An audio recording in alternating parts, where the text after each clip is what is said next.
Hello दोस्तों, हमारी नई कहानी द अंडर कवर मिलेनियर में आपका हार्दिक स्वागत है। अगर आप पहली बार आए हैं तो चैनल को सब्सक्राइब जरूर कर लें। आपको कहानी अच्छी लगती है तो वीडियो को लाइक करें और शेयर जरूर करें। चलिए शुरू करते हैं आज की नई कहानी द अंडर कवर मिलेनियर। नक्शशाह। ये नाम जब भी किसी के कानों में पड़ता तो जेहन में अनायास ही किसी रईस घराने के चिराग की तस्वीर उभर कर आती। एक लड़का जो महंगी स्पोर्ट्स कार में घूमता हो, जिसके बदन पर लाखों के महंगे ब्रांडेड कपड़े हो और जिसके पीछे दोस्तों की एक लंबी कतार हो। नाम में भी अजीब सी राजसी रुतबा, शाह। लेकिन असल जिंदगी की सच्चाई इस नाम के बिल्कुल उलट थी। जिस नक्श शाह की कहानी हम यहाँ शुरू करने जा रहे हैं, उसकी जिंदगी में शाह जैसी कोई आम बात नहीं थी। एक ऐसा बदनसीब लड़का जिसके लिए 2 वक्त की रोटी का इंतजाम करना भी किसी जंग के जीतने से कम नहीं था। नक्श दिल्ली यूनिवर्सिटी में पढ़ने वाला एक गरीब और बहुत ही होनहार स्टूडेंट था। वो अनाथ था और वो इस दुनिया में अपना नाम कमाने वाला और उसका अपना कहने वाला कोई नहीं था। छोटी सी दुनिया में सिर्फ गरीबी और दुनिया की बेरुखी उसने देख ली थी। लेकिन उसके अंदर एक आग थी, कुछ कर गुजरने की जिद थी। अपनी इसी मेहनत के दम पर उसने स्कॉलरशिप हासिल की और दिल्ली यूनिवर्सिटी के एक बहुत ही प्रतिष्ठित कॉलेज में दाखिला ले लिया था। दिखने में वो एक ऐसा, और अगर अच्छे कपड़े पहना दिया जाए तो वो किसी बड़े मॉडल को भी मात दे दे। उसके नए नक्श बड़े तीखे थे और जो लाइन उभरी हुई और बाल घने थे। हालांकि पैसों की तंगी और सही पोषण न मिलने के कारण उसका शरीर थोड़ा कमजोर था, लेकिन उसकी आंखों में एक बहुत ही गहरी चमक थी और वो आंखें बताती थी कि ये लड़का हालातों से हार मानने वाला बिल्कुल नहीं है। चाहे कितने भी बड़ी फाइनेंशियल प्रॉब्लम हो या लोगों के कितने भी कड़वे ताने हो, वो हर चुनौती का सामना करने के लिए सीना तान कर खड़ा था। दिल्ली की सर्द सुबह, जब अमीर लोगों को अपने गर्म बिस्तरों में दुबके रहते, तब नक्श की सुबह 4 बजे शुरू हो जाती। आज का हर दिन की तरह उसका अलार्म बजा। उसने अपनी पुरानी रजाई हटाई और कांपते हुए उठ खड़ा हुआ। नॉर्थ कैंपस के एक बहुत ही खस्ता हाल पेइंग गेस्ट के एक छोटे से कमरे में रहता था, जिनसे कमरा कहना भी शायद जाती होगी। वो बस एक सीलन भरी कोठरी थी। मुंह पर पानी के छींटे मारकर वो अपनी पुरानी साइकिल पर निकल पड़ा। दिल्ली की सुनसान सड़कों पर साइकिल चलाकर वो न्यूज़पेपर एजेंसी पहुंचा। उसने न्यूज़पेपर के भारी बंडल को अपनी साइकिल के पीछे बांधा और शहर की पॉश कॉलोनियों में अखबार बांटने निकल पड़ा। बड़ी बड़ी कोठियों के बाहर अखबार फेंक कर वो अक्सर यही सोचता था कि क्या कभी उसकी जिंदगी में ऐसा सवेरा आएगा जब उसे पैसों की कोई जद्दोजहद नहीं करनी पड़ेगी। वो अपने पीजी का किराया निकालने के लिए हर सुबह ही अखबार बांटने का काम करता था।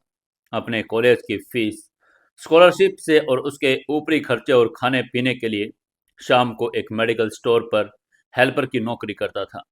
सुबह 7 बजे तक वो अखबार बांटने वाले अपने पीजी पर वापस आता। थकावट से उसका पूरा शरीर चूर हो रहा था, लेकिन आज उसके चेहरे पर कोई थकान की लकीर नहीं थी। इसके बजाय उसकी खुशी में एक और दिन जुड़ गया था। दिल में एक मीठी सी हलचल बन गई थी। आज का दिन उसके लिए बड़ा खास था। आज वो अपने दिल की धड़कन, अपनी क्लासमेट और क्रश रुचि मेहरा को प्रपोज करने जा रहा था। नक्श ने जल्दी से नहाकर अपने सबसे अच्छे कपड़े निकाल लिए। हालांकि वो कपड़े भी जगह जगह से घिस चुके थे। कॉलर से उसका रंग उड़ गया था, लेकिन उसने बहुत ही सावधानी से प्रेस किया था ताकि वो थोड़ा साफ सुथरा दिख सके। सामने के खड़े होकर उसने अपने बालों को संवारा और चेहरे पर एक नर्वस स्माइल के साथ कॉलेज की तरफ निकल पड़ा। रास्ते में उसने एक फूल की दुकान से एक लाल गुलाब खरीदा। उस गुलाब की कीमत 50 रुपए थी, जो नक्श के लिए एक दिन के खाने का बजट था। लेकिन प्यार में इंसान हिसाब कहाँ करता है। गुलाब को अपने बैग में सावधानी से रखकर वो खुशी खुशी कॉलेज के गेट में दाखिल हुआ। कॉलेज का माहौल हमेशा की तरह चहल पहल से भरा था। चारों तरफ स्टूडेंट्स से ग्रुप बातें कर रहे थे, हंस रहे थे, लेकिन नक्श की नजरें उस भीड़ में सिर्फ एक चेहरे को ढूंढ रही थी, और वो थी रुचि। तभी उसकी नज़र कैंटीन के बाहर खड़ी रुचि पर पड़ी। रुचि आज वाकई किसी अप्सरा से कम नहीं लग रही थी। उसने हाई हील्स के साथ एक डिजाइनर मिनी स्कर्ट और ब्लैक क्रॉप टॉप पहना था। उसके बाल खुले थे और चेहरे पर महंगा मेकअप था। रुचि की फैशन सेंस कॉलेज में मशहूर थी, और हो भी क्यों ना। रुचि साउथ दिल्ली के एक बहुत अमीर परिवार से ताल्लुक रखती थी। उसके परिवार, मेहरा परिवार की दिल्ली और नोएडा में कई फैक्ट्रियां थी। पैसा उनके पास पानी की तरह आ रहा था, और जब इंसान के पास इतना पैसा हो तो उसे कपड़े पहनने और खुद को प्रेजेंट करने का सलीका खुद ब खुद आ जाता है। नक्श और रुचि दोनों अच्छे दोस्त थे, या ऐसा कह सकते हैं कि कम से कम नक्श को ऐसा ही लगता था। दोनों ने कई कॉलेज प्रोजेक्ट्स और असाइनमेंट एक साथ बनाए थे। रुचि जब भी उससे बात करती, बहुत मीठे स्वर में करती थी। नक्श, जिसने जिंदगी में कभी किसी का प्यार नहीं पाया था, रुचि की उसी बनावटी मिठास को प्यार समझ बैठा था। वो तेज कदमों से उसी की तरफ बढ़ रहा था। उसके दिल की धड़कन जोरों से धड़क रही थी। उसकी हथेलियों में पसीना आ रहा था। वो ये सोचकर नर्वस था कि रुचि उसके प्रपोजल का क्या जवाब देगी। एक हल्की सी घबराहट के साथ वो रुचि के बिल्कुल करीब पहुंच गया। नक्श ने कांपती हुई आवाज में कहा, रुचि। ये कहकर उसने अपने बैग से वो लाल गुलाब निकालकर रुचि के सामने करके कहा, मैं तुमसे बहुत प्यार करता हूँ। क्या तुम मेरी गर्लफ्रेंड बनोगी? उसने इतना कहा ही था कि कुछ ही पलों में वहां सन्नाटा छा गया। आसपास खड़े स्टूडेंट्स भी रुककर उन्हें देखने लगे। तभी रुचि ने गुलाब की तरफ देखा, फिर नक्श के चेहरे की तरफ। वहीं नक्श की आंखों में उम्मीद की किरण थी, लेकिन रुचि रुचि के चेहरे के भाव अचानक बदल गए। उसके होठों पर जो मीठी मुस्कान रहती थी, उसकी जगह एक घमंडी और कुटिल मुस्कुराहट ने ले ली। उसने नक्श के हाथ से गुलाब लिया और उसे जमीन पर फेंक कर अपने हाई हील से कुचल दिया। उसने चिल्लाकर कहा, तुम पागल हो गए हो नक्श। तुमने अपनी औकात भी देखी है? तुम और मुझे प्रपोज करोगे? रोजी की आवाज में इतना जहर था कि नक्श सन रह गया। नक्श को अपने कानों पर यकीन नहीं हुआ था। उसने कंफ्यूज होकर कहा, रुचि, तुम ये क्या कह रही हो? हम दोस्त हैं ना? हम कितने अच्छे साथ रहते हैं ना? उसकी बात सुनकर रुचि और जोर से हंस पड़ी। उसकी हंसी में सिर्फ और सिर्फ अपमान था। उसने फिर से जहर उगल कर कहा, दोस्त? तुम मेरे दोस्त हो? अरे फटीचर, मैंने तुम्हें अपने साथ सिर्फ इसलिए रखा क्योंकि तुम क्लास की टॉपर हो। मुझे मेरे प्रोजेक्ट्स और असाइनमेंट पूरे करवाने थे, जो तुम मुफ्त में एक नौकर की तरह कर देते थे। तुम्हारी हैसियत क्या है? तुम्हारे ये घिसे हुए कपड़े, तुम्हारे जूतों के ये फटे हुए तलवे, तुम एक टाइम का खाना भी ठीक से नहीं खा सकते, और तुम सपने देख रहे हो कि मेहरा परिवार की बेटी रुचि मेहरा के साथ घूमने की। हम्म। रुचि की हर एक बात नक्श के दिल मर खंजर की तरह लग रही थी। वहीं पूरी कैंटीन की भीड़ इकट्ठा हो गई। सब उस पर हंस रहे थे, क्योंकि रुचि चिल्ला चिल्ला कर उसे फटीचर हालात पर मजाक उड़ा रही थी। रुचि ने आगे कहा, अरे मेरी क्लास है, मेरा स्टेटस है, और मेरा एक बॉयफ्रेंड भी है, रोहित। रोहित रायजादा। रोहित रायजादा का नाम सुनते ही भीड़ में एक सिरहन सी दौड़ गई। रायजादा परिवार दिल्ली का एक बहुत बड़ा और खूंखार नाम था। उनका रियल एस्टेट का करोड़ों का बिजनेस था। रोहित उस खानदान का इकलौता बिगड़ा हुआ वारिस था। तभी कॉलेज गेट के एक शानदार मर्सिडीज बाहर आकर रुकी। गाड़ी से रोहित बाहर निकला। उसने लाखों रुपए की जैकेट पहनी थी। आंखों पर महंगे सनग्लासेस थे। उसके पीछे दो हट्टे कट्टे बॉडीगार्ड चल रहे थे। उनका चेहरा बड़ा हैंडसम था, लेकिन उसमें एक क्रूरता साफ झलक रही थी। रोहित को देखते ही रुचि दौड़कर उसके पास आई और उसने उसके गले में अपनी बाहें डालकर नखरे दिखाकर कहा, बेबी, अच्छा हुआ तुम आ गई। देखो ना, ये सड़क छाप भिखारी मुझे प्रपोज कर रहा है। इसने मेरा मूड खराब कर दिया।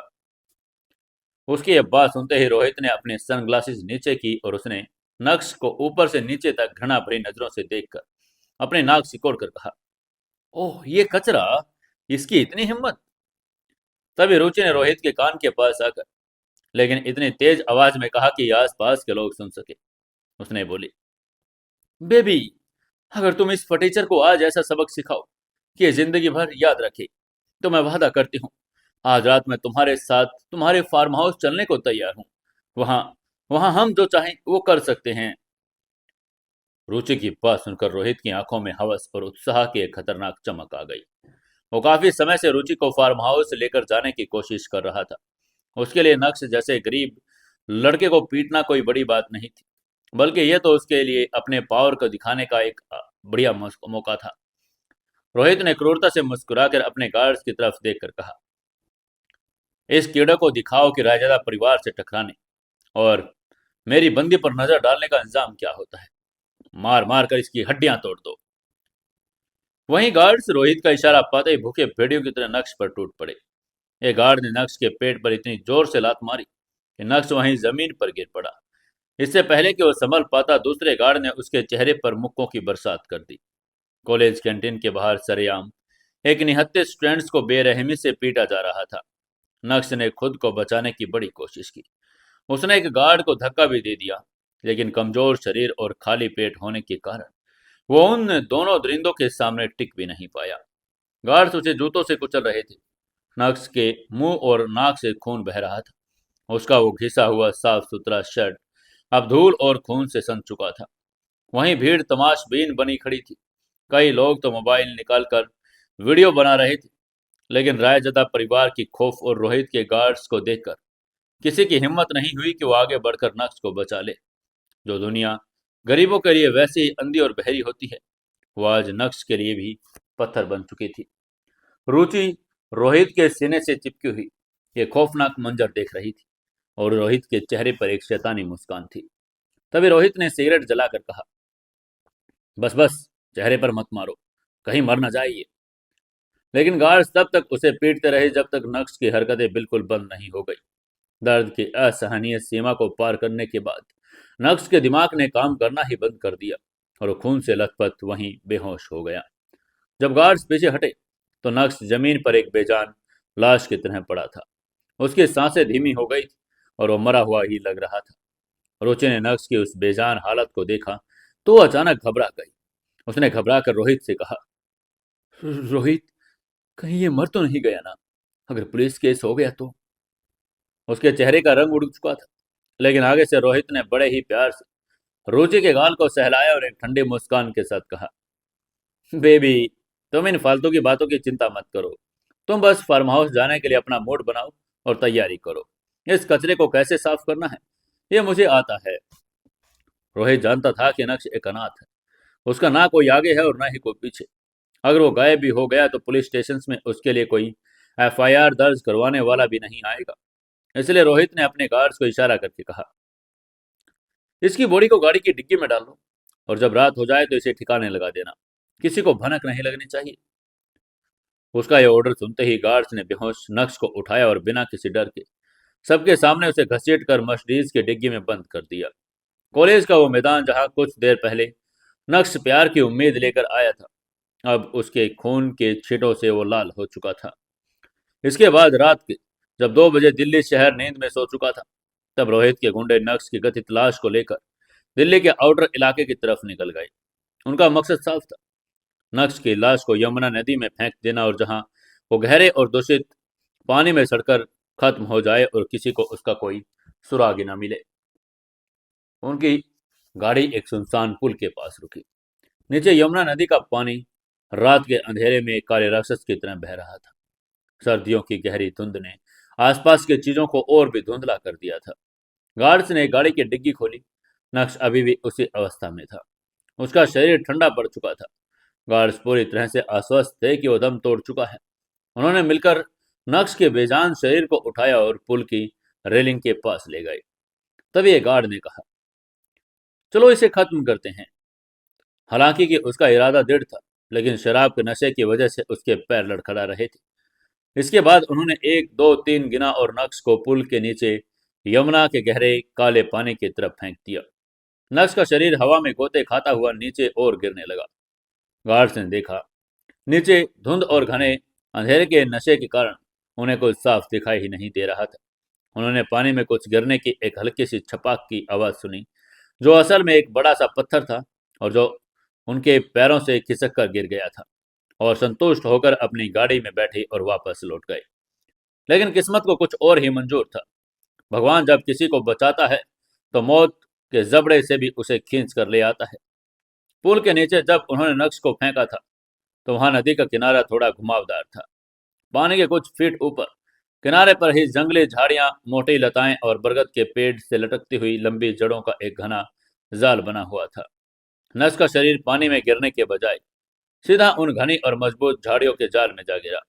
वो कंटीली झाड़ियां एक मजबूत जाल की तरह काम कर गई। उन्होंने नक्श को सीधे पानी में डूबने से बचा लिया। कांटों को चुभने और झाड़ियों में उलझने के बाद भी नक्श उसी अवस्था में रहा। पानी की ठंडी लहरें कभी कभार उसके लटकते हुए पैरों को छूकर गुजर रही थी। हालांकि उसका खून बहाना अब बंद हो चुका था, लेकिन वो अभी भी गहरी बेहोशी में था। मौत उसे छू कर निकल गई, लेकिन जिंदगी की जंग अभी खत्म नहीं हुई थी। यमुना नदी के उस सुनसान और डरावने किनारे पर, जहां सिर्फ रात के कीड़े की आवाजें और सर्द हवाओं का शोर था, नक्श की अधमरी देह उन कटीली झाड़ियों के बीच किसी चमत्कार के इंतजार में लटकी हुई थी। और तभी उस खामोश रात का सीना चीर कर भारी इंजनों की गड़गड़ाहट गूंज गई। रात के करीब 3 बजे। धुंध इतनी गहरी थी कि हाथ भी नहीं दिखाई दे रहा था। तभी उस पुल के ऊपर अचानक 3-4 चमचमाती काले रंग की फॉर्च्यूनर गाड़ियां आकर एक झटके से रुकी। गाड़ियों के ब्रेक लगने की तेज आवाज उस इलाके में सन्नाटा को तोड़ गई। तभी गाड़ियों के दरवाजे एक साथ खुले। उनमें से काले सूट पहने, कानों में वायरलेस ईयरपीस लगाए, हाथों में भारी फ्लैश लाइट्स लिए हुए कई हट्टे कट्टे लोग फुर्ती से बाहर निकले। उनके चेहरों पर एक अजीब सी दहशत और जल्दबाजी थी, जैसे वो किसी बड़ी कीमती चीज को खोने से डर रही हों। तभी एक भारी और आदेशात्मक आवाज गूंजी, जल्दी करो, पुल के दोनों तरफ फैल जाओ, हमें उन्हें हर हाल में ढूंढना है, और वह भी जिंदा। ये ऑर्डर सुनते ही लोग तुरंत हरकत में आ गए। उनकी पावरफुल टॉर्च की रोशनी यमुना के काले पानी और झरनों पर किनारों पर पड़ने लगी। वो हर एक झाड़ी एक पत्थर की तलाश कर रहे थे। एक आदमी रस्सी के सहारे पुल के नीचे की तरफ उतर गया। अभी उसकी टॉर्च की तेज रोशनी उस लटकती हुई जंगल की झाड़ियों पर गिर गई। उसको देखते ही उस आदमी ने जोर से चिल्लाकर ऊपर खड़े अपने साथियों को इशारा करके कहा, यहाँ है, मुझे वो मिल गया, जल्दी नीचे आओ, उनकी हालात खराब है। कुछ मिनटों में भीतर उन लोगों ने बड़ी ही सावधानी और महारत के साथ नक्श के बेहोश और खून से लथपथ शरीर को उन कटीली झाड़ियों के बाहर निकाल लिया। उनका हर एक मूवमेंट बता रहा था कि यह लड़का उनके लिए किसी आम इंसान से बढ़कर है। उन्होंने एक बहुत ही हिफाजत से उसे उठाया और दौड़कर उसके ऊपर पुल के ऊपर ले आए। तभी एक फॉर्च्यूनर जिसका पिछला दरवाजा पहले से खुला था, उसे अंदर से एक मिनी एम्बुलेंस की तरह तैयार किया गया था। उन्होंने नक्श को तुरंत गाड़ी के अंदर लेटाया, जहां एक डॉक्टर पहले से मौजूद था। डॉक्टर ने तुरंत नक्श की नब्ज चेक करके बोला, इनके शरीर से बहुत खून बह चुका है, जिस वजह से इनकी पल्स गिर रही है। हमें तुरंत निकालना होगा और जल्द से जल्दी इनका ट्रीटमेंट करना होगा। डॉक्टर की बात सुनते ही कमांडर ने ड्राइवर को ऑर्डर देकर कहा, गाड़ी सीधा मेंशन की तरफ ले चलो, फुल स्पीड में। और अगले ही पल वो काली गाड़ियां हवा से बात करते हुए रात के अंधेरे में कहीं गायब हो गई। इसके बाद जब नक्श की आंखें खुली, तो शुरुआत में सब कुछ धुंधला दिखाई दे रहा था। उसके सिर में हथौड़े बजने जैसा भयानक दर्द हो रहा था। शरीर का पोर पोर टूट रहा था। उसने अपनी आंखें कुछ बार झपकाई ताकि उसकी दृष्टि साफ हो सके। सबसे पहले उसे अपने नथीनों से महंगी दवाओं और एंटीसेप्टिक की महक महसूस हुई, लेकिन उस महक के पीछे एक और खुशबू थी, एक जानी पहचानी विंटेज रूम फ्रेशनर की महक, जो उसके दिमाग में किसी बहुत ही पुराने और दबे हुए कोने को कुरेद रही थी। उसने अपनी गर्दन को हल्का घुमाया। वो एक बहुत बड़े आलीशान किंग साइज बिस्तर पर लेटा हुआ था। बिस्तर की चादरें रेशम की थी, जो इतनी मुलायम थी कि उसने अपनी पूरी जिंदगी में ऐसी चादरें कभी नहीं देखी थी। उसने अपना हाथ उठाने की कोशिश की, लेकिन तभी उसे भारीपन महसूस हुआ। उसने देखा कि उसके दाहिने हाथ पर एक प्लास्टर चढ़ा हुआ है। ये देखते ही उसने अपना दूसरा हाथ अपने माथे पर रखा और जहां एक मोटी से सफेद पट्टी बंधी हुई थी, जिसमें से अभी भी दवाइयों की महक आ रही थी। रोहित के गुंडों ने उसे वाकई मौत की घाट उतारने में कोई कसर नहीं छोड़ी थी। लेकिन नक्श का ध्यान अपने दर्द से ज्यादा उस जगह पर था जहां वो लेटा हुआ था। उसने अपनी नजरें पूरे कमरे में दौड़ा दी। छत पर एक शानदार क्रिस्टल का झूमर लटक रहा था। दीवारों पर हल्के क्रीम रंग का वॉलपेपर था और जिस पर गोल्डन रंग की बारीक नकाशी की गई थी। फर्श पर इटालियन मार्बल बिछा था। उसके ऊपर बड़ा ही कीमती कालीन बिछाया हुआ था। कमरे के एक कोने में महोगनी की लकड़ी का एक विशाल बुक शेल्फ था और ठीक उसके बगल में एक पुरानी विंटेज ग्रैंडफादर क्लॉक टिक टिक टिक कर रही थी। उसको देखते ही नक्श की सांसें अचानक अटक गई। उसकी धड़कनें बेतहाशा तेज हो गई। उसने बड़बड़ाकर खुद से कहा, नहीं नहीं, नहीं नहीं, ये नहीं हो सकता। उसका दिमाग सुन पड़ने लगा था। उसे यह समझने में एक पल की भी देर नहीं लगी कि वो अब कहाँ था। ये कोई आम हॉस्पिटल या होटल का कमरा नहीं था, ये शाह मैंसन था। वहाँ कोई भी और कमरा नहीं था, बल्कि उसका अपना कमरा था। 11 साल, पूरे 11 साल बाद वो इस कमरे में वापस आया था। हैरानी की बात तो ये थी कि कमरे में एक भी चीज अपनी जगह से हिली नहीं थी। उसका पुराना स्टडी टेबल, उसके खिलौनों वाली अलमारी, और यहाँ तक कि दीवारों पर लगी उसकी बचपन की पेंटिंग उसी जगह पर मौजूद थी, जैसे किसी ने वक्त को यहीं पर रोक दिया हो। उसने कमरे को देखते ही बड़बड़ा कर कहा, मैं यहाँ कैसे आया? नर्स का दिमाग तेजी से दौड़ने लगा। उसे याद आया कि रोहित जायदादा के गुंडों ने उसे पीटा था, उसे गाड़ी के डिग्गे में डाला और फिर कुछ पाने की आवाज, उसके बाद सिर्फ अंधेरा। तो फिर वो वहां इस महल में यहाँ कैसे पहुंच गया? शाह मैंसन ये नाम उसके लिए किसी ऐशो आराम का प्रतीक नहीं, बल्कि उसकी जिंदगी का सबसे बड़ा नासूर था। यह वही शाह परिवार था जिसके साथ उसने 11 साल पहले अपने सारे खून के रिश्ते, सारी भावनाएं और सारी की सारी यादें हमेशा के लिए खत्म कर दी थी। नक्श की आंखें के सामने एक 11 साल पुराना वो मनहूस दिन फिल्म की रील की तरह घूमने लगा। उसके पापा देवराज शाह देश के सबसे बड़े बिजनेस टाइकून्स में से एक थे। एक ऐसा इंसान जिसके पास दौलत, शोहरत, ताकत, सब कुछ था, लेकिन अगर कुछ नहीं था तो वो था एक दिल। 11 साल पहले देवराज शाह ने अपनी पत्नी और अपने 10 साल के बेटे को एक पल में अपनी जिंदगी से बाहर फेंक दिया था। और वो भी क्यों? सिर्फ एक दूसरी, ज्यादा जवान, ज्यादा खूबसूरत औरत के लिए। नक्श को आज भी याद था कि कैसे उसकी माँ उस दिन इस मैंसन्स के बड़े से हॉल में घुटनों के बल बैठकर रो रही थी। देवराज ने अपने परिवार को न तोड़ने पर भीख मांग रही थी, लेकिन उस पत्थर दिल इंसान ने एक बार भी मुड़कर नहीं देखा। उस दिन 10 साल के नक्श ने अपनी माँ का हाथ पकड़ा था, अपनी आंखों के आंसू पोंछे थे, और इस शाह मैंसन की दहलीज को हमेशा के लिए पार कर लिया था। जाते वक्त उसने कसम खाई थी कि वह जिंदगी में कभी इस चौखट पर वापस कदम नहीं रखेगा और कभी शाह नाम का सहारा नहीं लेगा। मैंशन से निकलने के बाद उसकी जिंदगी किसी नर्क से कम नहीं थी। महलों में रहने वाली उसकी माँ, जिसके पास कभी नौकरों की फौज हुआ करती थी, अब दिल्ली के बाहरी इलाकों में एक छोटी सी सीलन भरी बस्ती में रहने को मजबूर थी। बारिश में उनकी छत टपकती थी, गर्मियों में बिना पंखे के रातें गुजारनी पड़ती थी, लेकिन उसकी माँ ने हार नहीं मानी। उन्होंने एक छोटे से स्कूल में पढ़ाना उसे शुरू किया और दिन रात मेहनत करके नक्श को पाला, उसे दिल्ली यूनिवर्सिटी तक पहुंचाया। नक्श के लिए उसकी माँ की ही दुनिया पूरी दुनिया थी, लेकिन किस्मत को शायद उनका वो छोटा सा आशियाना भी मंजूर नहीं था।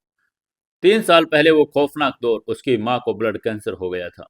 नक्श की दुनिया उजड़ गई। वो दर दर भटका और सरकारी हॉस्पिटल की लाइनों में लगा, लोगों के सामने हाथ फैलाए, मेडिकल स्टोर्स पर रात रात भर काम किया, लेकिन कैंसर के इलाज का खर्च लाखों में था।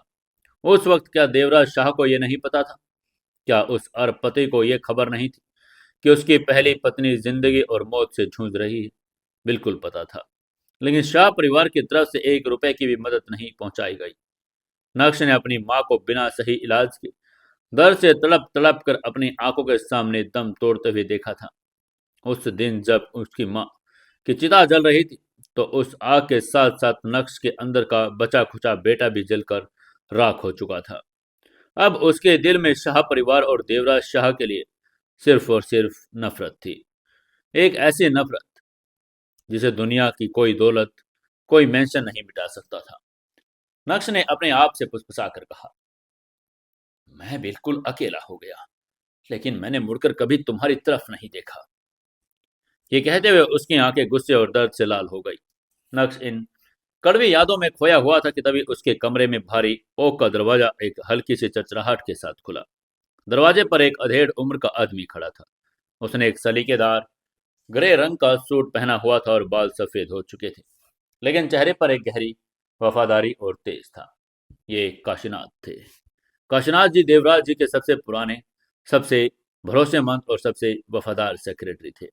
वो सिर्फ एक एम्प्लॉय नहीं थे, बल्कि पूरे शाह परिवार और उनके करोड़ों के बिजनेस एम्पायर को पर्दों के पीछे से मैनेज करने वाले मेन इंसान थे।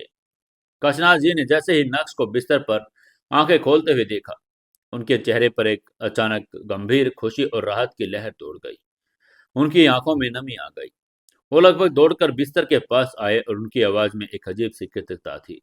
उन्होंने मुस्कुराकर कहा, अरे नक्श बाबा, भगवान का लाख लाख शुक्र है कि आप होश में आ गए। उनकी आवाज सुनते ही नक्श ने काशीनाथ की तरफ देखा। उसकी आंखों में कोई भाव नहीं था, सिर्फ एक सर्द खामोशी थी। वहीं काशीनाथ जी ने अपनी खुशी रोक नहीं पा रहे थे। उन्होंने तुरंत अपनी जेब से फोन निकाल कर कहा, मैं अभी तुरंत आपके पापा को फोन करके बताता हूँ। देवराज सर ये न्यूज सुनकर बहुत खुश होंगे और पिछले 2 दिनों से सोए नहीं हैं। उन्होंने आसमान सिर पर उठा लिया है आपको ढूंढने के लिए। लेकिन नक्श अभी भी चुप था। उसकी मुट्ठियां कसने लगी थी। तभी काशीनाथ ने नक्श के करीब थोड़ा और झुक गई, बहुत ही गर्व भरे स्वर में बोले, बाबा, आपके लिए एक बहुत बड़ी खुशखबरी है। आपके पापा ने, देवराज सर ने एक बहुत बड़ा फैसला कर लिया है। उन्होंने तय किया है कि वो अपना सारा बिजनेस, ये पूरा शाह अंपायर आपको सौंप देंगे। आप इस एम्पायर के इकलौते वारिस होंगे। वो आपको पूरे सम्मान के साथ वापस शाह परिवार में शामिल करना चाहते हैं। काशनाथ की बात अभी खत्म नहीं हुई थी। नक्श के अंदर 11 साल से दबा हुआ ज्वालामुखी फूट पड़ा। पापा, शाह एम्पायर वापस परिवार में शामिल? ये शब्द नक्श के कानों में पिघले हुए शीशे की तरह गिर रहे थे। उसे वो रात याद आ गई जब उसकी माँ दर्द से कराह रही थी। हॉस्पिटल वालों ने बिना एडवांस पैसे के इलाज से मना कर दिया था। कहाँ थी तब ये दौलत? कहाँ था तब ये शाह एम्पायर? नक्श का चेहरा गुस्से से तमतमा उठा। उसकी नसें तन गई। उसने अपने दर्द और अपने टूटे हुए हाथ और माथे की चोट के परवाह किए बिना झटके से अपने ऊपर पड़ी हुई रेशमी रजाई फेंक दी। उसने चिल्लाकर कहा, चुप रहिए आप। नक्श की आवाज पूरे कमरे में एक शेर की तरह दहाड़ गई। उसकी यह दहाड़ सुनकर काशीनाथ जी डर कर 2 कदम पीछे हट गए। वहीं नक्श हाँफ रहा था। उसने गुस्से में कहा, किस पापा की बात कर रहे हैं आप? मेरा कोई बाप नहीं। 11 साल पहले वो इंसान मेरे लिए मर चुका था। और रही बात शाह एम्पायर की, ये कहकर नक्श अपने आसपास की महंगी चीजों की तरफ घृणा भरी नजरों से देखकर बोला, तो तो इस दौलत को लेकर जाकर आग लगा दीजिए। उसकी ये बात सुनते ही आगे से काशीनाथ जी ने घबरा कर कहा, बाबा, आप ये क्या कह रहे हैं? आप घायल हैं, शांत हो जाइए। तभी आगे से नक्श ने चीख कर कहा, शांत हो जाऊं? जब मेरी माँ कैंसर से एक एक सांस के लिए तड़प रही थी, तब कहाँ था देवराज शाह? जब मैं 10 रुपए रुपए के लिए लोगों के आगे हाथ फैला रहा था, तब कहाँ था आपका ये शाह एम्पायर? आज आज जब मेरी माँ इस दुनिया में नहीं है, जब मैं पूरी तरह से अनाथ हो चुका हूँ, तब आप लोग मुझे यह एम्पायर खैरात में देने आए हैं। मुझे आप लोगों के इस शाह परिवार में से एक फूटी कोड़ी भी नहीं चाहिए। मुझे शाह नाम ही नहीं चाहिए अपनी जिंदगी में। उसकी आंखों से आंसू छलकने लगे, जो दुख के नहीं बल्कि बेबसी और नफरत के थे। नक्श का गुस्सा बेकाबू होता जा रहा था। वो अपने टूटे हुए शरीर के साथ लड़खड़ाता हुआ बिस्तर के नीचे उतरा। फर्श पर पैर रखते ही उसके सिर में तेज चक्कर आया, लेकिन उसकी जिद और उसका गुस्सा उसे गिरने नहीं दे रहा था। नक्श ने फुपकार कर कहा, मैं जा रहा हूं यहां से, और अगर किसी ने मुझे रोकने की कोशिश की तो मैं सच में उसकी जान ले लूंगा। ये कहकर लड़खड़ाकर वो कदमों से दरवाजे की तरफ बढ़ने लगा। लेकिन लक्ष्य जैसे ही कमरे के दरवाजे को पार किया, बाहर की विशाल गैलरी में कदम रखा, उसे एक झटके से रुकना पड़ा। गैलरी में एकदम सन्नाटा था, लेकिन दरवाजे के ठीक बाहर दोनों तरफ काले सूट में 6-6 फीट लंबे बड़े खूंखार दिखने वाले बाउंसर गार्ड्स दीवार की तरफ खड़े थे। नक्श को बाहर आता देखकर उनमें से 2 गार्ड्स तुरंत आगे आए। उन्होंने अपने मजबूत हाथ फैलाकर नक्श का रास्ता रोक दिया। तभी नक्श ने एक गार्ड को धक्का देने की कोशिश की। पीछे हट जाओ तुम। लेकिन उसके कमजोर और घायल शरीर से इतनी ताकत ही नहीं आ रही थी, और गार्ड अपनी जगह से 1 इंच भी नहीं हिला। तभी पीछे से काशीनाथ जी बाहर आए। जब उन्होंने चेहरे पर वो पुरानी खुशी नहीं देखी थी, बल्कि एक सेक्रेटरी की गंभीरता और शाह परिवार का रुतबा दिखा रहा था, उन्होंने बिना किसी भाव के कहा, बाबा, आप बाहर नहीं जा सकते। काशीनाथ जी की आवाज अब धीमी थी, लेकिन उसमें एक ऐसा हुक्म था जिसे टाला नहीं जा सकता था। आगे से नक्श ने मुड़कर काशीनाथ को घूर कर कहा, क्या क्या तुम मुझे कैद कर रहे हो? तुम जानते हो ना कि मैं चाहूं तो अभी पुलिस बुलवा सकता हूं। उसकी यह बात सुनकर आगे से काशीनाथ जी ने बड़े ही शांति से जवाब देकर कहा, पुलिस? पुलिस शाह मैंसन के गेट के अंदर देवराज सर की इजाजत के बिना कदम नहीं रखती। बाबा, ये बात आप अच्छे से जानते हैं, और आपकी कैद करने भी हमारी कोई मंशा नहीं है। ये आपका अपना घर है बाबा। उनकी ये बात सुनते ही नक्श ने और जोर से चिल्लाकर कहा, ये मेरा घर नहीं है। लेकिन तभी काशीनाथ जी ने अपनी बात पूरी करके कहा, शायद आपके लिए नहीं होगा, लेकिन देवराज सर का ये साफ ऑर्डर है। जब तक आप उनसे मिल नहीं लेते, जब तक वो आपसे बात नहीं कर लेते, आप इस मेंशन से कहीं नहीं जा सकते। ये एक रिक्वेस्ट नहीं है बाबा, ये उनका फैसला है। उनकी ये बात सुनकर नक्श वहां से खड़ा हुआ। उनके सामने उन गार्ड्स की मजबूत दीवार थी। पीछे वो कमरा था जिसमें 11 साल पुरानी यादें कैद थी। और सबसे बड़ा सवाल था, आखिरी इतने सालों के बाद देवराज शाह को अचानक अपने फेंके हुए बेटे की याद कैसे आ गई? क्या यह सिर्फ प्यार था, या सिर्फ शाह एम्पायर के पीछे की कोई गहरी साजिश जिसका शिकार अब नक्श बनने वाला था? इस सब के बारे में सोचकर नक्श ने अपनी मुठ्ठियां कस ली। अगर देवराज शाह को लगता कि वो नक्श को पैसों से खरीद लेगा, ताकत से डरा देगा, तो यह बहुत बड़ी गलत फहमी थी। ने नक्श को इतना दर्द सहना सिखा दिया था कि वह अब किसी से डरने वाला नहीं था। गैलरी के उस ठंडे और शांत माहौल में, जहां बेशकीमती इटालियन मार्बल पर खड़े गार्ड्स किसी पत्थर की मूर्त की तरह नजर आ रहे थे, नक्श की सांसों की तेज आवाज साफ सुनाई दे रही थी।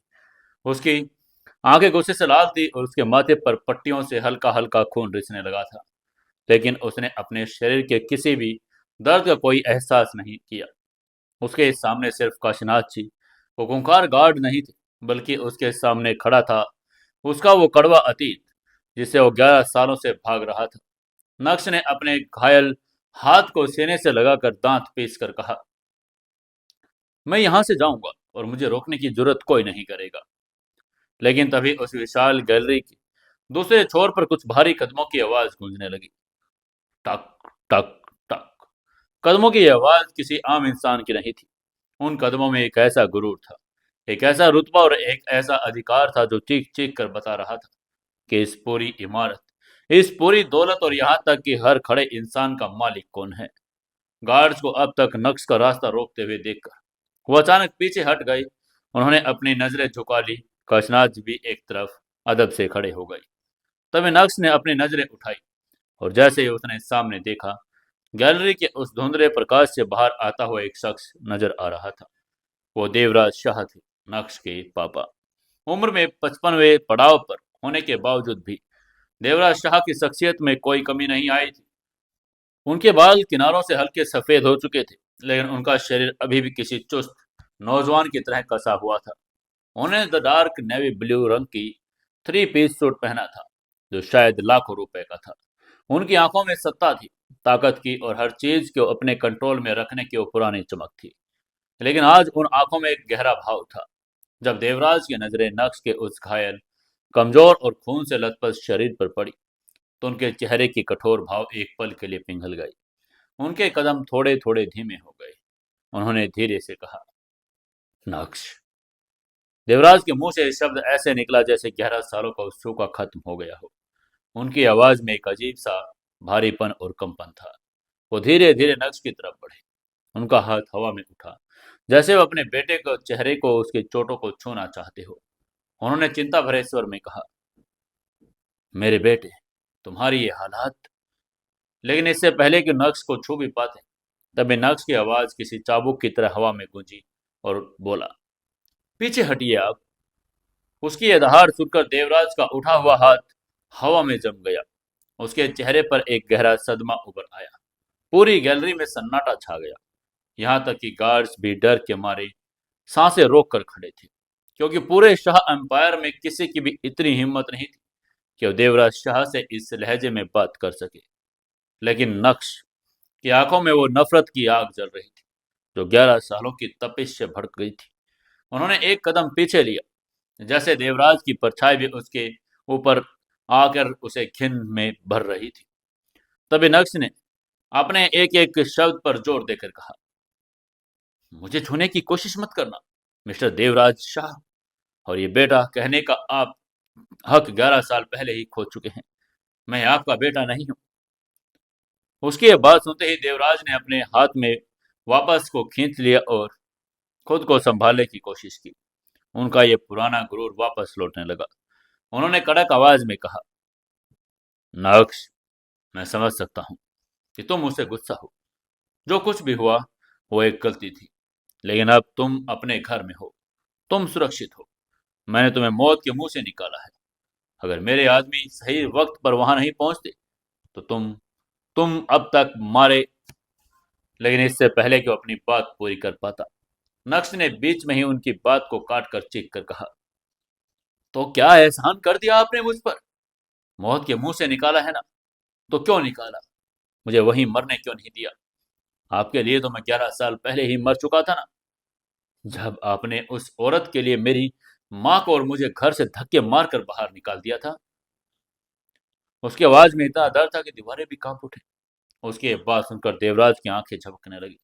उन्होंने शांत स्वर में कहा, नक्श, वो पुरानी बातें हैं बेटा, लेकिन अब मैं आज सब कुछ सुधारना चाहता हूँ। मैं तुम्हें अपना पूरा शाह एम्पायर, अपनी सारी दौलत सौंपने के लिए तैयार हूँ। तुम मेरे इकलौते वारिस हो। लेकिन आगे से नक्श ने एक विक्षिप्त इंसान की तरह हंसकर कहा, अपनी दौलत को अपने पास रखिए मिस्टर देवराज शाह।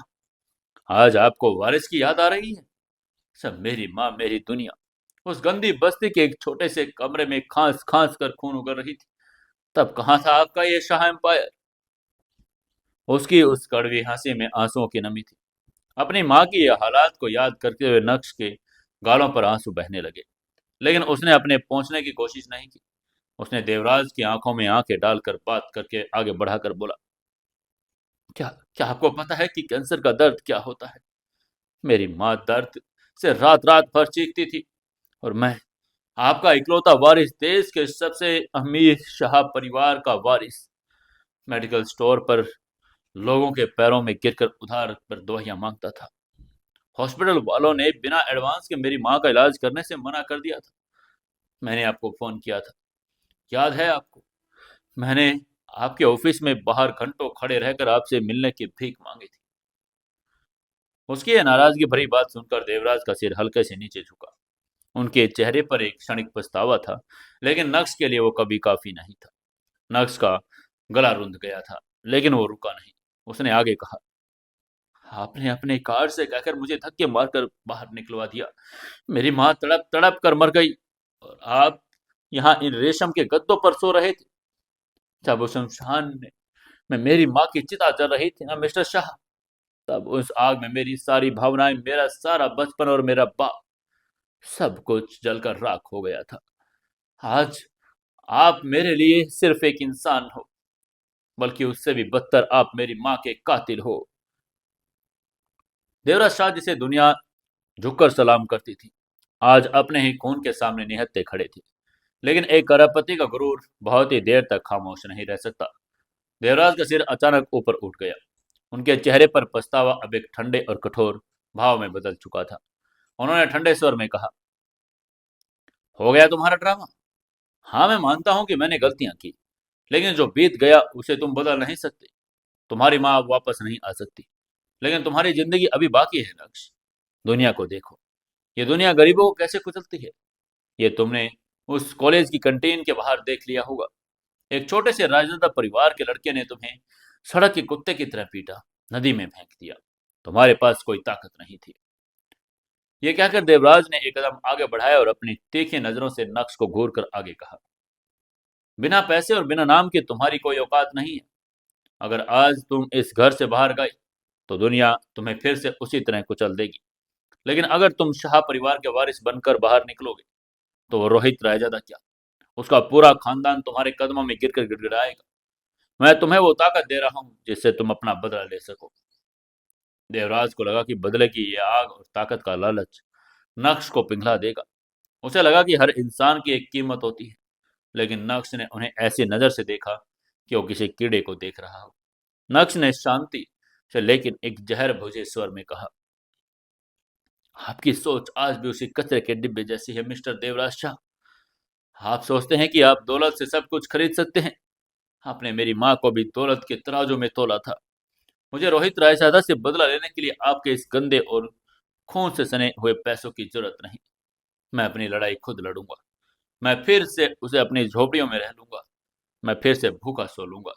लेकिन इस शाह मैंसन का एक निवाला भी मेरे लिए जहर के बराबर है। ये कहकर नक्श ने देवराज की तरफ अपनी नजरें हटा ली। उसने काशीनाथ और गार्ड्स की तरफ देखा और एक झटके में उनके बीच से रास्ता बनाकर आगे बढ़ गया। उसका शरीर दर्द से टूट रहा था। उसका दायां हाथ प्लास्टर के कारण भारी था, लेकिन उसके कदमों में एक ऐसी दृढ़ता थी जिसे कोई गार्ड नहीं रोक पाया। तभी देवराज ने चिल्लाकर कहा, रुक जाओ नक्श। देवराज शाह की गरजती हुई आवाज ने पूरी गैलरी को हिला दिया, लेकिन फिर भी नक्श नहीं रुका। वो दरवाजे की तरफ बढ़ता रहा। ये देखकर देवराज का गुस्सा सातवें आसमान पर पहुंच गया। उनका ईगो, उनका रुतबा, सब कुछ इस लड़के ने मिट्टी में मिला दिया। जो इंसान एक इशारे पर सरकारें गिरा सकता था, आज वो अपने बेटे को ही रोक नहीं पा रहा था। जब देवराज ने देखा कि उनका लालच, उनका रुतबा नक्श पर काम नहीं कर रहा, तो उनका असली रूप, उनका वो क्रूर बिजनेसमैन वाला चेहरा सामने आ गया। देवराज ने बहुत ही शांत लेकिन बहुत खौफनाक लहजे में कहा, अगर तुमने आज इस दरवाजे को पार किया नक्श, तो याद रखना, मैं देवराज शाह हूं। मैंने तुम्हें पैदा किया है और तुम्हें झुकाना भी बहुत अच्छी तरह जानता हूं। उनकी ये बात सुनकर नक्श दरवाजे के हैंडल को पकड़कर रुक गया, लेकिन उसने पीछे मुड़कर नहीं देखा। तभी देवराज ने आगे बढ़कर कहा, तुम्हें लगता है कि तुम बाहर जाकर अपनी और फटीचर जिंदगी जी लोगे? तुम भूल रहे हो कि बाहर की दुनिया मेरे इशारों पर नाचती है। तुम कहते हो ना कि तुम्हें मेरे नाम और पैसों की नफरत है, तो ठीक है, मैं तुम्हारी इस नफरत का ही इस्तेमाल करूंगा। देवराज की आंखों एक शिकारी की तरह सिकुड़ गई। उन्हें नक्श को चैलेंज करके आगे कहा, मैं दिल्ली के हर एक दरवाजे को तुम्हारे लिए बंद कर दूंगा। तुम जिस पीजी में रहते हो, वो तुम्हें धक्के मार कर निकाल देगा। जिस मेडिकल स्टोर पर तुम काम करते हो, वो तुम्हें नौकरी से निकाल देगा। दिल्ली यूनिवर्सिटी तो क्या, पूरे देश की कोई भी कॉलेज तुम्हें एडमिशन नहीं देगा। सड़क पर तुम एक कप चाय भी उधार नहीं पियोगे। रोहित राजा ने तो सिर्फ तुम्हारा शरीर तोड़ा था। मैं तुम्हारा वो सारा गुरूर, वो तुम्हारी अकड़ तोड़ दूंगा जिस पर तुम्हें इतना घमंड है। उनकी ये धमकी सुनते ही पूरी गैलरी में मौत का सन्नाटा छा गया। काशीनाथ जी डर के मारे कांपने लगे। उन्होंने देवराज का रूप सालों से बाद देखा था। वहीं देवराज के चेहरे पर एक शैतानी और विजयी मुस्कान आ गई। उन्होंने कड़क आवाज में फिर आगे दहाड़ कर बोला, मैं तुम्हें इतना मजबूर कर दूंगा नक्श। मैं तुम्हें उन सड़कों पर इतना घसीटूंगा कि तुम घुटनों के बल चलकर इस शाह मैंसन के गेट पर आकर मुझसे भीख मांगोगे। तुम खुद चीख चीख कर कहोगे कि हाँ, देवराज शाह के बेटे हो, तुम्हें यह एम्पायर चाहिए। मैं तुम्हें वापस अपने यहाँ आने पर मजबूर कर दूंगा। ये देवराज शाह का वादा है। मैं तुम्हारे उन फटीचर दोस्तों को भी चैन से बैठने नहीं दूंगा। नक्श जो दरवाजे पर खड़ा था, उसने देवराज की बात पूरी ध्यान से सुनी, लेकिन उसके चेहरे पर डर की एक लकीर भी नहीं थी। इसके विपरीत उसके होठों पर एक बहुत ही ठंडी और खतरनाक मुस्कान आ गई। वो धीरे से मुड़ा। उसकी उन गहरी और चमकदार आंखों ने सीधे देवराज की आंखों में झांक कर कहा, तो फिर खेल शुरू करते हैं मिस्टर शाह। नक्श ने इतनी शांति से कहा कि आवाज में छुपी हुई बर्फ ने देवराज को भी अंदर तक चुभन महसूस करा दी। उसने देवराज को चैलेंज एक्सेप्ट करके कहा, आप अपनी पूरी ताकत लगा लीजिए मुझे झुकाने में। अपने सारे पैसे, अपना सारा रुतबा झोंक दीजिए, लेकिन ये नक्श का वादा है, जिस दिन मैं वापस इस शाह मैंसन में कदम रखूंगा, वो आपके सामने भीख मांगने के लिए नहीं होगा, बल्कि उस दिन मैं इस पूरे शाह एम्पायर को, आपके इस गुरूर को अपने जूतों के नीचे कुचलने के लिए आऊंगा। इंतजार कीजिएगा। ये कहकर नक्श ने एक आखिरी नफरत भरी नजर से देवराज पर देखा और इसके बाद उसने दरवाजा का हैंडल घुमाया और भारी कदमों से उस विशाल शाह मैंसन की चौखट को पार कर गया। बाहर दिल्ली की सर्द सुबह हो चुकी थी। सूरज की किरणें उस आलिशान मैंसन के गेट पर पड़ी। नक्श के पास न तो पैसे थे और न ही रहने का ठिकाना और न ही सुरक्षित शरीर।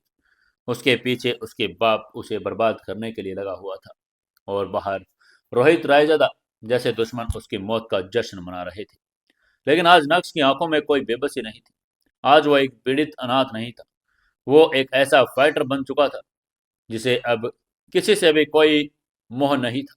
नक्श शाह की जिंदगी के सबसे खौफनाक और सबसे बड़ी जंग की शुरुआत आज इस सुबह के साथ हो चुकी थी। दिल्ली के उस सर्द सुबह की धुंध अभी भी हवा में तैर रही थी। सूरज की किरणें निकलने की कोशिश कर रही थी, लेकिन नक्श की जिंदगी में चारों तरफ सिर्फ घना अंधेरा छाने वाला था। उसके शरीर का जर्दा जर्दा चीख से दर्द रहा था।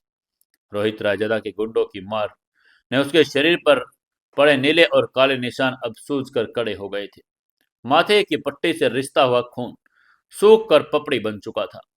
दायां हाथ प्लास्टिक के भारीपन से सुन्न हो रहा था। उसके तन पर वही खून और कीचड़ से सने हुए फटे हुए कपड़े थे जो उसने 2 दिन पहले पहने थे। उसके पैरों में जूते नहीं थे। शाह मैंसन से निकलते वक्त उसने वो सब कुछ वहीं छोड़ दिया था जो उसका नहीं था। दिल्ली की ठंडी सड़क पर उसके नंगे पैर पड़ रहे थे, लेकिन उसके दिल में एक भड़क रही नफरत और गुस्से की आग उस ठंड से कहीं ज्यादा तेज थी। देवराज शाह की वो खौफनाक धमकी उसके कानों में बार बार गूंज रही थी। मैं तुम्हें इतना मजबूर कर दूंगा कि तुम घुटनों के बल चलकर मुझसे भीख मांगोगे। ये याद करते ही नक्श ने एक गहरी सांस ली, दर्द को पीकर अपनी मुट्ठी भींच ली, लड़खड़ाकर कदमों से अपने पेइंग गेस्ट की तरफ चल पड़ा। उसे लगा कि वो अपने छोटे से सीलन भरे कमरे में जाकर कम से कम 2 पल सुकून की सांस ले पाएगा। लेकिन देवराज शाह का असली खेल तो अब शुरू होने वाला था। करीब 2 घंटे पैदल चलने के बाद हाँफता हुआ कांपता हुआ नक्श नॉर्थ कैंपस के पास वाले उस खस्ताहाल पीजी में पहुंचा। लेकिन वहां का नजारा देखकर उसके कदम ठिठक गए। पीजी के बाहर सड़क पर उसका सारा सामान बिखरा पड़ा था। उसके कुछ फटे पुराने और कपड़े किताबों के साथ उसकी साइकिल, जिसे बुरी तरह तोड़ दिया गया था। सबसे जरूरी, उसकी माँ की वो इकलौती फ्रेम की तस्वीर जिसका कांच टूटकर जमीन पर बिखरा हुआ था। ये सब देखकर नक्श ने लड़खड़ाती हुई आवाज में कहा, ये सब क्या है? उसकी माँ की तस्वीर उठाने के लिए वो नीचे झुका, लेकिन तभी उसके पीजी का मकान मालिक, जो अक्सर नक्श के ठीक ठाक बर्ताव करते थे, गुस्से में बड़बड़ाकर बाहर आए। उनके चेहरे पर गुस्सा कम, खौफ ज्यादा था। शर्मा जी ने नक्श की किताबें सड़क पर पैर मार कर कहा, तुम आ गया पनौती, उठा अपना ये कचरा और दफा हो जाए यहां से। उनकी ये बात सुनते ही नक्श ने उनको देखकर पूछा, शर्मा जी क्या हुआ? मैंने तो इस महीने का आधा किराया भी दे दिया था, आप मेरा सामान ऐसे बाहर कैसे? लेकिन इससे पहले कि वो अपनी बात पूरी कर पाता, शर्मा जी ने कांप कर उसे बीच में टोक कर कहा, तूने क्या किया है बे? अभी 1 घंटे पहले 2 काली गाड़ियां आई थी, उनमें कुछ सूट पहने हुए गुंडे उतरे। उन्होंने कहा कि अगर मैंने तुझे 1 मिनट भी अपने पीजे में घुसने दिया तो वो पूरी बिल्डिंग को आग लगा देंगे, मेरे बेटे को उठा लेंगे। मुझे नहीं पता कि तूने किस बड़े आदमी से पंगा ले लिया है। मेरा परिवार है भाई, मैं तेरी वजह से अपनी जान खतरे में नहीं डाल सकता। निकल जा यहाँ से, और कभी अपनी ये मनहूस शक्ल मुझे दोबारा मत दिखाना। उनकी ये बात सुनते ही नक्श को समझने में 1 सेकंड भी नहीं लगा कि किसका काम है। देवराज शाह ने अपना मोहरा चल दिया था, इसलिए नक्श ने चुपचाप अपनी माँ की टूटी हुई तस्वीर उठाई, उसे अपने सीने से लगाया और बिना एक शब्द कहे वहां से मुड़ गया। अब उसके सिर से टपकती हुई छत की भी छाया नहीं थी। उसके ऐसे ही चलते हुए चलते दोपहर हो चुकी थी। नक्श के पेट में भूख से चूहे कूद रहे थे। पिछले 48 घंटों से उसने अन्न का दाना भी नहीं खाया था। कमजोरी और दर्द के कारण उसकी आंखों के सामने अंधेरा छा रहा था। वो घिसटता हुआ उस मेडिकल स्टोर की तरफ बढ़ा जहां वो शाम की शिफ्ट में काम करता था। उसे उम्मीद थी कि वहां का मालिक गुप्ता जी उसके महीने के बकाया 3,000 रुपए दे देंगे। उन पैसों से कम वो कुछ खा लेगा, दर्द की दवाइयां ले सकेगा। मेडिकल स्टोर पर पहुंचकर उसने देखा कि गुप्ता जी काउंटर पर बैठे हिसाब मिला रहे थे। नक्श ने बहुत ही कमजोर आवाज में उनको पुकारा, गुप्ता जी। गुप्ता जी ने जैसे ही नजरें उठाकर नक्श की हालात देखी, उनके चेहरे का रंग उड़ गया। उन्हें तुरंत काउंटर के बाहर आकर शटर आधा कर दिया और नक्श को कॉलर से पकड़कर थोड़ा साइड में धकेल दिया। गुप्ता जी ने फुसफुसाकर धीरे तीखे स्वर में कहा, तू यहाँ क्यों आया है? मरवाना चाहता है क्या मुझे? तभी आगे से नक्श ने गिड़गिड़ा कर कहा, गुप्ता जी मेरी हालात देखिए, मुझे कुछ पैसे चाहिए, जो मेरी सैलरी बाकी है, मुझे दर्द की दवा चाहिए। लेकिन आगे से गुप्ता जी ने तुरंत सिर हिलाकर कहा, कौन सी सैलरी? कोई पैसा नहीं है मेरे पास तेरा। सुबह ही ड्रग इंस्पेक्टर और पुलिस वाले आए थे मेरे पास।